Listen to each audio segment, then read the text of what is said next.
প্রধানমন্ত্রী শেখ হাসিনার বেসামরিক শিল্প ও বিনিয়োগ উপদেষ্টা ছিলেন।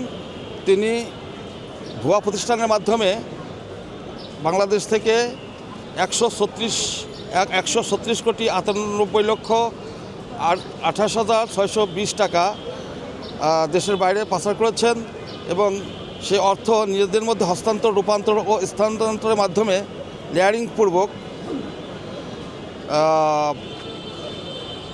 লেয়ারিং করেছেন মর্মে প্রাথমিক অনুসন্ধানের প্রতিমান হয়।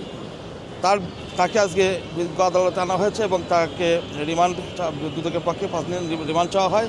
বিজ্ঞ আদালত সন্তুষ্ট হয়ে তাকে 4 দিনের রিমান্ড মঞ্জুর করেছেন। আমরা রিমান্ডের কারণ কেন রিমান্ডে নেওয়া প্রয়োজন সে সম্পর্কে আমরা বলেছি। ঘটনার প্রকৃত রহস্য উদ্ঘাটন, ঘটনার সঙ্গে জড়িত ও প্রকৃত মদতদাতাদের সম্পর্কে তথ্য উদ্ঘাটন, আত্মসাৎকৃত অর্থের প্রকৃত পরিমাণ বের করা, পাচার সংক্রান্ত তথ্য উদ্ঘাটন, পাচারকৃত অর্থ উদ্ধার, এই বিষয়গুলো তার কাছ থেকে এই তথ্যগুলো নেওয়ার জন্য দুদকের পক্ষে আমরা তাকে রিমান্ডের আবেদন করেছিলাম 5 দিন। বিজ্ঞ আদালত সন্তুষ্ট 4 দিনের রিমান্ড মঞ্জুর করেছে। আদালত কী বলবে?